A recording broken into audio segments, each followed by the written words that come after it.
Hello dear students, I am Umar Shankar Nirmalkar, Assistant Professor, Bharati College of Pharmacy. Today we will discussing about atherosclerosis and arteriosclerosis. आज का हमारा topic है atherosclerosis और आपका arteriosclerosis. देखते हैं हम आर्टेरियोस्क्लेरोसिस।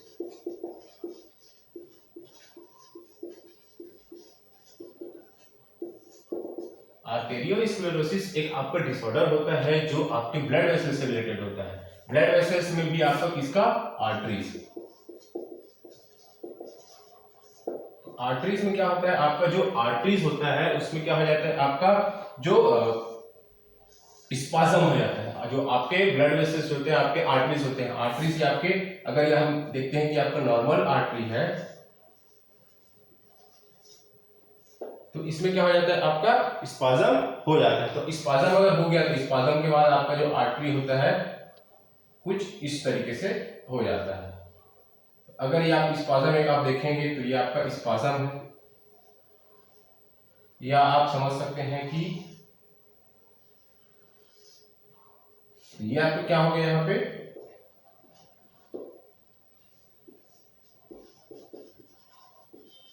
स्पाज्म, या इसको हम बोलते हैं कॉन्स्ट्रिक्शन। तो ये कॉन्स्ट्रिक्शन या तो आप संकुचित भी समझ सकते हैं। तो जो आपका नॉर्मल आर्टरी रहता है, नॉर्मल ब्लड वेसल रहता है, उसमें क्या हो जाता है, आपका कुछ चेंजेस हो जाता है, कुछ आपका फंक्शनल चेंजेस हो जाता है, कुछ आपका स्ट्रक्चरल चेंजेस हो जाता है, जिसके कारण से आपका क्या होता है, कुछ ना कुछ डैमेज हो, जिसके कारण से इसमें क्या हो जाएगा, आपका स्पाज्म हो जाएगा, मतलब उसमें संकुचन हो जाएगा। संकुचन हो जाएगा तो आपका जब नॉर्मल ब्लड फ्लो है, ये आपका नॉर्मल ब्लड फ्लो है, वो क्या हो जाएगा, यहाँ पे अफेक्टेड हो जाएगा। आपका अमाउंट, ज्यादा ब्लड का अमाउंट आएगा, लेकिन यहाँ पे क्या हो जाएगा, वो लिमिटेशन हो जाएगा। यहाँ पे तो आपका प्रॉपर ब्लड आ रहा है, लेकिन यहाँ पे क्या आ जाएगा, वो लिमिटेशन आ जाएगा।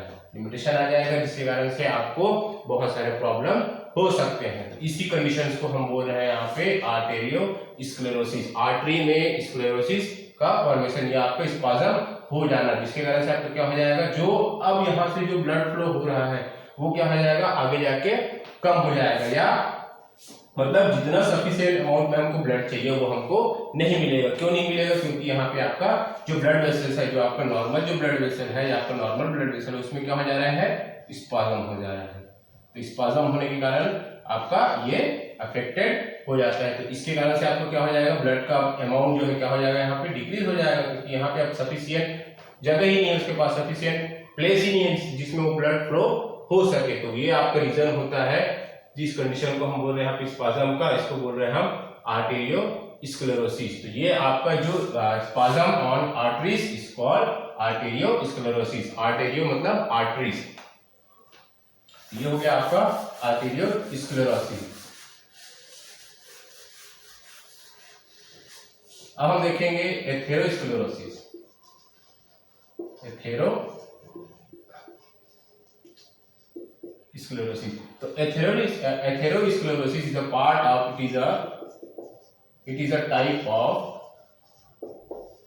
arteriosclerosis.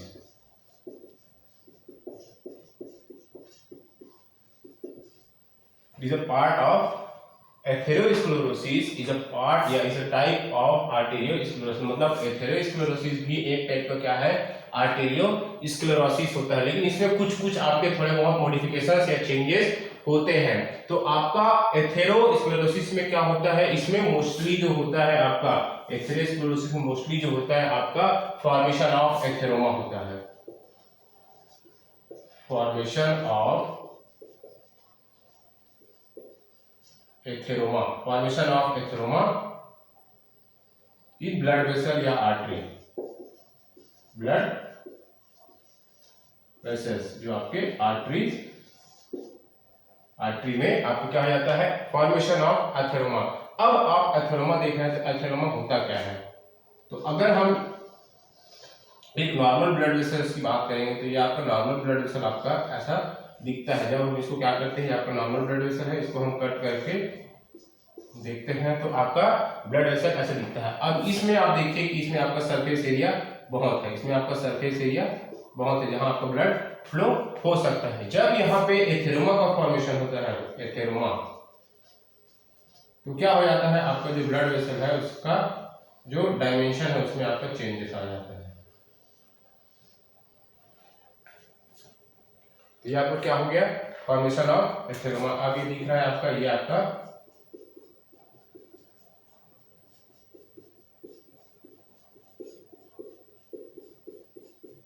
एथेरोमा का फॉर्मेशन हो गया। ये आपका हो गया atheroma, this is a atheroma. अब एथेरोमा होने के कारण अब अगर हम इस ब्लड वेसल को हम देखेंगे तो आपका कैसा दिखेगा। तो अगर ये आपका ब्लड वेसल है तो यहाँ पे अगर एथेरोमा का फॉर्मेशन हो गया है, एथेरोमा का फॉर्मेशन अगर हो गया है, दिस इज द एथेरोमा। देखेंगे एथेरोमा आपका क्या होता है। तो ये आपका एथेरोमा, एथेरोमा का फॉर्मेशन हो गया। तो अब देखिए यहाँ पे क्या हो जाएगा, ब्लड का सप्लाई आपका डिक्रीज हो जाएगा। ब्लड का सप्लाई क्या हो गया, अब यहाँ पे अब नॉर्मल आपका ब्लड जैसा आना था वैसा तो आ ही रहा है, लेकिन अब यहाँ पे उसके लिए जगह कम हो गया। यहाँ पे आप समझ लीजिए कि उसका कॉन्स्ट्रिक्शन हो गया due to formation of atheroma. अब यहाँ पे आपकी जगह स्पेस कम है, यहाँ पे स्पेस कम है, जिसके कारण से आपका ब्लड का फ्लो आगे अच्छे से नहीं जा पाएगा। तो यहाँ पे आपका क्या हो जाएगा, यहाँ पे प्रेशर बढ़ेगा, यहाँ पे प्रेशर बढ़ेगा तो ये आपका अल्टीमेटली अफेक्ट करेगा, क्योंकि आपका जो आर्टरीज होता है वो आपका ऑक्सीजनेटेड ब्लड लेके जाता है। तो ऑक्सीजनेटेड ब्लड लेके जा रहा है मतलब वो आपका डायरेक्टली अफेक्ट कहाँ करेगा, आपके हार्ट पे करेगा। तो हार्ट से आपका जब ब्लड निकला रहता है वही आपका आर्टरी होता है। अगर आपके आर्टरी में ही कहीं एथेरोमा हो गया तो प्रेशर आपके हार्ट पे आएगा। हार्ट पे प्रेशर आने का मतलब होता है कि आपको हार्ट डिसऑर्डर हो जाएगा। तो ये आपको बहुत सारे डिसऑर्डर्स के लिए, आप जैसे कोरोनरी आर्टरी डिसीज है उसके लिए भी रिस्पॉन्सिबल होता है आपका एथेरोमा जो फॉर्मेशन होता है वो। तो ये आपका नॉर्मल चीज हो गया कि आपका एथेरोमा में होता क्या है। अब देखेंगे कि आपका एथेरोमा क्या होता है।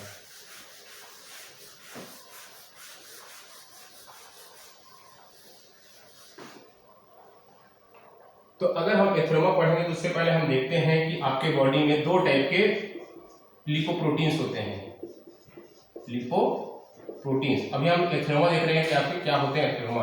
तो एक होता है आपका LDL, this is a low density lipids, और एक होता है आपका एचडीएल, हाई डेंसिटी लिपिड्स। तो ये आपके दो टाइप के लिपोप्रोटीन्स आपको दिख रहे हैं यहाँ पे, आपका एलडीएल और एचडीएल, लो डेंसिटी लिपिड और आपका हाई डेंसिटी लिपिड। अब इन दोनों का वर्क क्या होता है कि आपका जो लो डेंसिटी लिपिड होता है उसका क्या वर्क होता है, आपका हाई डेंसिटी लिपिड का वर्क क्या होता है। लो डेंसिटी जो लिपिड होता है या आपका हाई डेंसिटी लिपिड होता है, लो डेंसिटी लिपिड का क्या है कि आपका जो लीवर में फॉर्मेशन हो रहा है, लीवर में फॉर्मेशन हो रहा है क्या, कोलेस्ट्रॉल।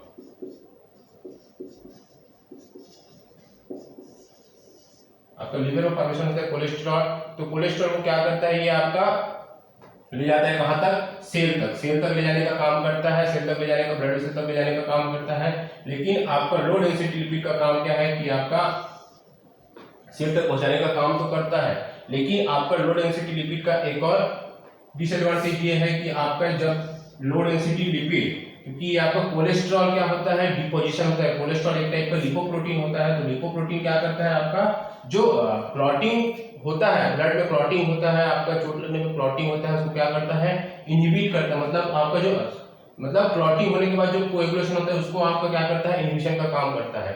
तो इसमें क्या हो गया, आपका इनहिबिशन का काम करता है। मतलब अगर कोएगुलेशन हो गया है, अगर आपका क्लॉट का फॉर्मेशन हो गया है, अगर उसको घोलना है तो घोलने के लिए हमको क्या चाहिए, फाइब्रिनोजेन चाहिए। तो आपका लिपोप्रोटीन क्या करता है, उसको घुलने नहीं देता है। घुलने नहीं देता है मतलब अल्टीमेटली क्या हो जाता है, वहां पे आपका ब्लॉकेज आना चालू हो जाएगा। क्योंकि आपका ये ब्लड वेसल है, अगर यहाँ पे क्लॉट हुआ है तो यहाँ घोलने नहीं देगा कौन, लिपोप्रोटीन। लिपोप्रोटीन अगर इसको घोलने नहीं देगा तो धीरे धीरे क्या हो जाएगा, यहाँ पे प्लेग जैसा जमते जाएगा, प्लेग जैसा जमते जाएगा, तो अल्टीमेटली क्या हो जाएगा, आपका एथेरोमा का फॉर्मेशन हो जाता है। तो जब आपका एलडीएल को हम एक और चीज बोलते हैं, this is a bad lipid. Bad lipid इसलिए बोला जाता है क्योंकि ये एलडीएल लो डेंसिटी लिपिड जो है आपका प्लैक फॉर्मेशन के लिए रिस्पॉन्सिबल होता है। Plaque formation on arteries, plaque formation on arteries जब इसका अमाउंट क्या जाता है, इंक्रीज हो जाता है। Increase amount of low density lipid cause plaque formation on arteries. किसका? कोलेस्ट्रॉल का। कोलेस्ट्रॉल का बना हुआ प्लैक का फॉर्मेशन कर देता है। ये आपका आर्टरी हुआ, ये आपका प्लैक हो गया। तो ये आपका प्लैक का एक प्लैक हो जाता है। तो ये प्लैक के कारण क्या हो गया आपका, वहां पे जो सरफेस एरिया है आपका, डायमेंशन है, वो क्या हो गया, वहां पे रिड्यूस हो गया। तो ये आपका लो डेंसिटी लिपिड होता है। वहीं आपका एचडीएल की बात करेंगे, हाई डेंसिटी लिपिड। तो हाई डेंसिटी लिपिड क्या करते हैं, आपके कोलेस्ट्रॉल को आपके बॉडी तक पहुंचाता है, इसका मेटाबॉलिज्म करने के लिए, इसको मेटाबॉलिज्म करने के लिए वापस इसको क्या करता है, लीवर तक पहुंचाने का काम करता है। लीवर तक ले जाता है कौन? हाई डेंसिटी लिपिड, इसको कोलेस्ट्रॉल को। और यहाँ से कोलेस्ट्रॉल लीवर में जाकर क्या हो जाता है, मेटाबोलाइज हो जाता है और आपके बॉडी से बाहर हो जाता है। तो यही हाई डेंसिटी लिपिड को, इसीलिए आपका हाई डेंसिटी लिपिड को हमेशा गुड लिपिड बोला जाता है। गुड लिपिड बोला जाता है क्योंकि ये यूजफुल होता है। तो आपको नीड क्या रहेगी, अगर आपको हमेशा आपको हेल्दी रहना है तो आपको नीड क्या रहेगी, इसका जो एलडीएल का अमाउंट है, एलडीएल आपका लो डेंसिटी लिपिड का अमाउंट है, वो हमेशा रिड्यूस होना चाहिए, मतलब कम होना चाहिए, और हाई डेंसिटी लिपिड का अमाउंट आपके बॉडी में ज्यादा होना चाहिए। तो ये आपको हेल्दी रखने के लिए नीडेड होता है। आपको हेल्दी रखने के लिए इसकी नीड होती है कि आपका जो लो डेंसिटी लिपिड है आपकी बॉडी में कम होना चाहिए, क्योंकि ये अगर ज्यादा होता है तो ये आपका बैड लिपिड है। प्लैक कोलेस्ट्रॉल का फॉर्मेशन ज्यादा करता है। प्लैक फॉर्मेशन में क्योंकि आपको कोलेस्ट्रॉल क्या हो जाता है, आपके ब्लड वेसल्स में क्या होता है, डिपॉजिट हो जाता है, डिपॉजिट हो जाता है, जिसके कारण से आपको एथेरोमा का फॉर्मेशन हो जाता है आपके ब्लड में, आपके आर्टरीज में, और वही आपका कॉज करता है एथेरोस्क्लेरोसिस। तो ये हो गया आपका एथेरोस्क्लेरोसिस या आपका फॉर्मेशन ऑफ एथेरोमा कैसे हो रहा है, ये भी हमने देख लिया। इसमें आपके जो लो डेंसिटी लिपिड होते हैं वो रिस्पॉन्सिबल होते हैं, कोलेस्ट्रॉल को डिपोजिशन करता है। कोलेस्ट्रॉल डिपोजिशन के कारण आपका जो ब्लड वेसल है, क्योंकि आपका ये नॉर्मल ब्लड वेसल है, अगर उसमें धीरे धीरे आपका क्या होगा, कोलेस्ट्रॉल का डिपोजिशन होते जाएगा, कोलेस्ट्रॉल का डिपोजिशन होते जाएगा। तो ये आपका कोलेस्ट्रॉल का डिपोजिशन होते गया तो यहाँ पे आपका जो सरफेस एरिया क्या हो जाएगा, रिड्यूस हो जाएगा। उसी सरफेस एरिया जब रिड्यूस होता है जिसको हम बोलते हैं एथेरोस्क्लेरोसिस। तो ये हो गया आपका एथेरोस्क्लेरोसिस। अब हम ये देखते हैं कि आपका जब आपको एथेरोस्क्लेरोसिस होगा, जब आपको एथेरोस्क्लेरोसिस होता है तो उसके आपको सिम्टम्स क्या देखने को मिलेंगे। तो इसके जो पर्टिकुलर सिम्टम्स ऐसे आपको शो होते नहीं है, पर्टिकुलर सिस्टम आपका सिम्टम्स जो है शो होते नहीं, लेकिन कुछ कुछ कंडीशन से हमको समझ में आता है कि अगर आपका एथेरोमा अगर आपको हुआ है, अगर ब्लॉकेज कहीं, अगर ब्लॉकेज आपको ब्लड वेसल में ब्लॉकेज अगर आपको हार्ट में है, मतलब हार्ट से निकलने वाले आर्टरीज में है, तो आपको क्या हो सकता है, हार्ट पेन हो सकता है। हार्ट में पेन हो सकता है जिसको हम एंजाइना बोलते हैं।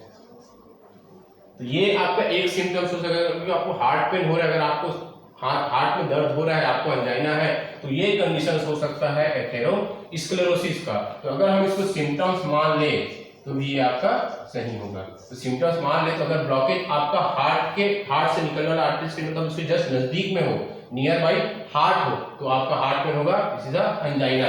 अगर आपका पेरीफेरी में हो, पेरीफेरी में अगर ब्लॉकेज मिलता है, पेरीफेरी अगर आपको पेरीफेरी जो आर्टरीज है उसमें अगर ब्लॉकेज मिलता है तो आपको लेग पेन, हैंड पेन मतलब पैरों में दर्द, हाथों में दर्द होने के चांसेस रहते हैं अगर आपका पेरीफेरी में ब्लॉकेज है। पेरीफेरी में ब्लॉकेज का मतलब आपको समझ आ रहा है पेन क्यों होगा, क्योंकि वहां तक अच्छे से ब्लड नहीं जा पाएगा। अगर आपके हाथ और पैर में अच्छे से ब्लड नहीं जा पाएगा तो अच्छे से ऑक्सीजन नहीं जा पाएगा, जिसके कारण से उसका वर्किंग कैपेसिटी कम हो जाएगा, तो आपको अल्टीमेटली ऑक्सीजन और ब्लड की कमी के कारण आपको पेन होना ही है। तो ये आपको पेरीफेरी में है। अगर हम वही देखते हैं कि अगर आपके जो ब्रेन में सप्लाई होता है, जैसे कैरोटिड आर्टरी, अगर कैरोटिड आर्टरी में अगर आपको ब्लॉकेज दिख रहा है तो आपको क्या हो सकता है, कभी भी जैसे आपका फैटिगनेस, आपको थकान या आपको कंडीशंस कई सारे हो सकते हैं। फैटिगनेस आपको लग सकता है,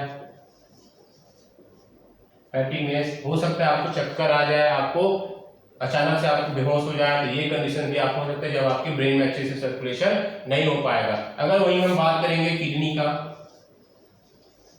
अगर आपको किडनी में अच्छे से, अगर किडनी में जो आपके ब्लड सप्लाई हो रहा है, जैसे आपका किडनी में ब्लड सप्लाई होता है आपका एफरेंट आर्टरी से, तो एफरेंट आर्टरी में अगर ब्लॉकेज हो गया तो हो सकता है आपका किडनी में जो फंक्शंस होते हैं आपका ब्लड फिल्ट्रेशन का वो अच्छे से ना हो पाए। तो वो अच्छे से ना हो पाएगा मतलब आपको कहीं ना कहीं आपको लगेगा कि आपको कहीं ना कहीं प्रॉब्लम हो रहा है, तो वो कंडीशंस हो सकते हैं। तो ये सबको हम सिम्टम्स के रूप में देख सकते हैं। अगर आपका हार्ट में अच्छे से सप्लाई नहीं हो रहा है तो आपको हार्ट पेन होगा, पेरिफेरी में सप्लाई नहीं हो रहा तो आपको जो आपकी बॉडी में पेन होना चालू हो जाएगा, और ब्रेन में नहीं होगा तो आपको फैटिगनेस, ज्यादा थकान लगेगा। तो ये सारे सिम्टम हो सकते हैं आपके एथेरोस्क्लेरोसिस के।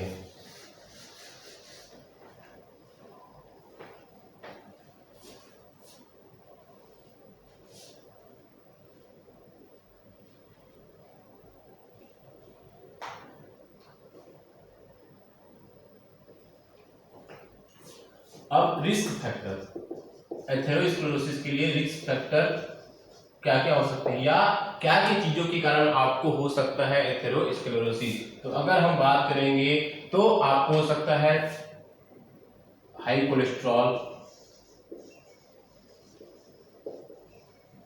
हाई कोलेस्ट्रॉल मतलब आपकी बॉडी में अगर कोलेस्ट्रॉल का लेवल बढ़ गया तो हो सकता है आपको एथेरोस्क्लेरोसिस, क्योंकि आपका कोलेस्ट्रॉल ही रिस्पॉन्सिबल होता है फॉर्मेशन ऑफ एथेरोमा के लिए, फॉर्मेशन ऑफ एथेरोमा। और आपको फॉर्मेशन ऑफ एथेरोमा के लिए रिस्पॉन्सिबल कौन होता है, कोलेस्ट्रॉल। तो हाई कोलेस्ट्रॉल लेवल कॉज आपका एथेरोस्क्लेरोसिस। वहीं आपका डायबिटीज, डायबिटीज में भी आपको क्या होता है, आपका ओबेसिटी हो जाता है। डायबिटीज में आपको जो ओबेसिटी होता है वो भी आपका रिस्क फैक्टर होता है फॉर एथेरोस्क्लेरोसिस। उसके कारण भी आपको एथेरोस्क्लेरोसिस हो सकता है।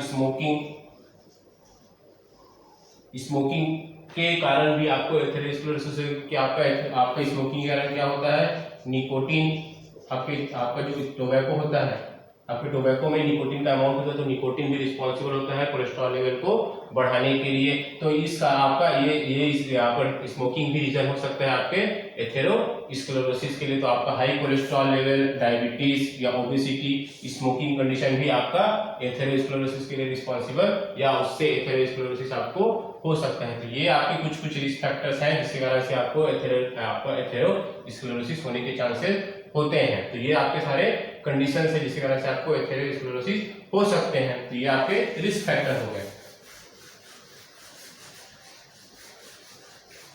अब हम देखते हैं आपका एथेरोस्क्लेरोसिस का आपका कॉम्प्लिकेशंस क्या हो सकते हैं। कॉम्प्लिकेशंस आपके ज्यादा आपको प्रॉब्लम कहां होता है, तो अगर हम बात करेंगे फर्स्ट तो आपका coronary artery disease, coronary artery disease, coronary artery disease की बात करेंगे तो अगर आपका ब्लॉकेज, आपका एथेरोमा का फॉर्मेशन हो रहा है near by heart, near by heart हो रहा है तो होगा आपको कोरोनरी आर्टरी डिसीज। क्योंकि आपका नियर बाई हार्ट हो रहा है मतलब आपका जो ब्लड का सप्लाई है, आपके हार्ट से जब ब्लड निकल रहा है, आपका हाथ से जब ब्लड निकल रहा होता है, अगर यहाँ पे आपको ब्लॉकेज हो गया तो प्रेशर यहाँ आपका बढ़ जाएगा, प्रेशर यहाँ बढ़ेगा, जिसके कारण से आपका हार्ट का फंक्शन क्या होगा, डिस्टर्ब होगा। तो उसी को हम बोल रहे हैं कोरोनरी आर्टरी डिसीज। क्योंकि अगर आपका जो कोरोनरी आर्टरी कोरोनरी जो होता है, कोरोनरी आपका हार्ट टू हार्ट सप्लाई जो होता है ब्लड, उसी को हम कोरोनरी सर्कुलेशन बोलते हैं। तो उस कोरोनरी आर्टरी में क्या हो जाएगा, प्रॉब्लम हो जाएगा। जो आपका हार्ट टू हार्ट सर्कुलेट कर रहा है उसमें आपको प्रॉब्लम हो जाएगा। जैसे आपका लेफ्ट से आपका लेफ्ट एट्रियम से आपका लेफ्ट वेंट्रिकल में जब ब्लड आता है तो आपका कोरोनरी सर्कुलेशन होता है, तो उसमें भी आपको प्रॉब्लम आए तो भी आपको कोरोनरी आर्टरी डिसीज हो सकता है। तो प्रॉब्लम इन द सेंस आपका कौन सा, एथेरोमा का फॉर्मेशन, एथेरोमा का फॉर्मेशन हो गया तो आपको कोरोनरी आर्टरी डिसीज होने के चांसेस ज्यादा होते हैं। दूसरा है आपका, अगर हम बात करें कैरोटिड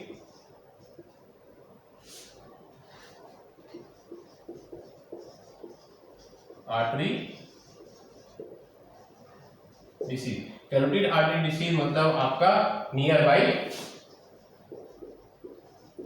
ब्रेन या ब्रेन रिलेटेड जो आपके आर्टरी होते हैं उसको हम कैरोटिड आर्टरी बोलते हैं। आपके जो ब्रेन में जो ब्लड सप्लाई होता है आपका कैरोटिड आर्टरी के थ्रू होता है। अगर कैरोटिड आर्टरी में आपको ब्लॉकेज हो गया तो आपको जो प्रॉब्लम होगा आपको कहाँ होगा, ब्रेन में प्रॉब्लम होगा। आपके ब्रेन में बहुत सारे कंडीशंस होते हैं, अगर आपका ब्लड सप्लाई नहीं हुआ तो बहुत सारे कंडीशंस होते हैं जो क्रिएट हो सकते हैं। तो आपका एथेरोस्क्लेरोसिस में कॉम्प्लिकेशंस क्या हो सकता है, कैरोटिड आर्टरी डिसीज। अगर आपका कैरोटिड आर्टरी में कहीं ब्लॉकेज हुआ, ब्लॉकेज का मतलब है आपका फॉर्मेशन ऑफ एथेरोमा। तो इसलिए आपको कोरोनरी आर्टरी में अगर ब्लॉकेज होता है तो वो आपका कॉज करता है heart attack.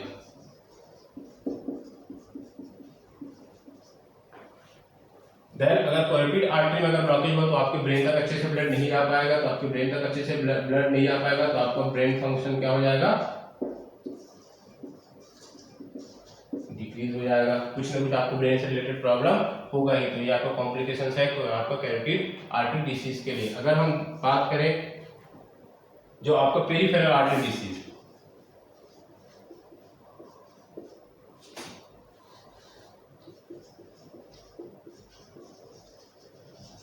Peripheral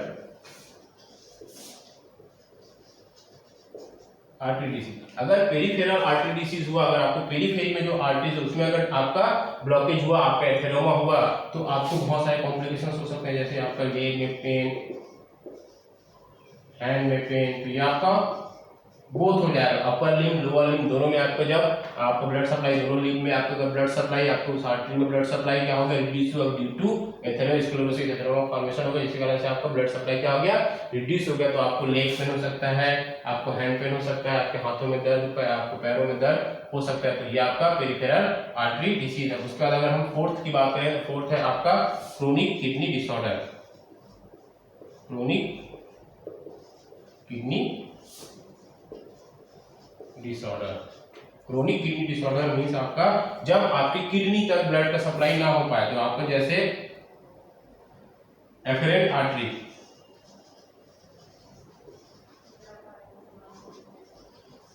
efferent artery में अगर ब्लड सप्लाई डिस्टर्ब हुआ, एफरेंट आर्टरी में अगर आपको ब्लॉकेज हुआ या एथेरोमा हुआ, तो आपका वो किडनी तक ब्लड नहीं, आप किडनी में अच्छे से ब्लड सप्लाई नहीं हो पाएगा, जिसके कारण से आपका किडनी का फंक्शन क्या हो जाएगा, रिड्यूस हो जाएगा। तो ये आपको कॉज कर देता है क्रोनिक किडनी डिसऑर्डर। तो ये आपके सारे क्या हो गए, कॉम्प्लिकेशंस हो गए। तो ये आपके कॉम्प्लिकेशंस हैं। तो ये आपके कॉम्प्लिकेशंस हो गए एथेरोस्क्लेरोसिस की। अगर ट्रीटमेंट की बात करेंगे तो आप ट्रीटमेंट के लिए आप कुछ चीजें हैं जो आपको यूज कर सकते हैं। तो आप उसमें कुछ ड्रग भी हैं जो आपके ब्लड वेसल्स को डायलेशन का काम करता है। तो आपके ब्लड वेसल्स को क्या कर देगा, डायलेट कर देगा। कुछ कंडीशंस होते हैं, अगर हम देखेंगे तो कुछ कंडीशन, जैसे कि आपका ये ब्लड वेसल्स है, ब्लड वेसल्स में अगर यहाँ पे आपका फॉर्मेशन ऑफ एथेरोमा है तो क्या करेंगे, हम कुछ ऐसा एजेंट यूज करेंगे जो क्या कर देगा, यहाँ पे डायलेशन का काम कर देगा। तो अगर यहाँ पे आप डायलेशन का काम कर देंगे तो यहाँ पे अगर एथेरोमा का फॉर्मेशन है ये क्या हो जाएगा, ब्लड वेसल यहाँ से डायलेट हो जाएगा और अल्टीमेटली उतना ही स्पेस यहाँ पे आपको दे देगा। तो ये आपका डायलेशन का काम किया जाएगा। तो ये भी आप ट्रीटमेंट में ले सकते हैं, या कुछ ऐसा एजेंट लेंगे जो इसको डिसॉल्व करने का काम कर सकता है, तो ये भी आप कर सकते हैं। ठीक है, तो ये हो गया आपका लिटिल ट्रीटमेंट आपको उतना ध्यान देना नहीं है, आपको देखना ये था कि एथेरोस्क्लेरोसिस होता क्या है, इसका पैथोफिजियोलॉजी क्या था, आपका कॉम्प्लिकेशंस क्या थे, रिस्क फैक्टर क्या थे। तो ये सारी चीजें आपका हो जाता है एथेरोस्क्लेरोसिस और आर्टेरियोस्क्लेरोसिस में। Thank you.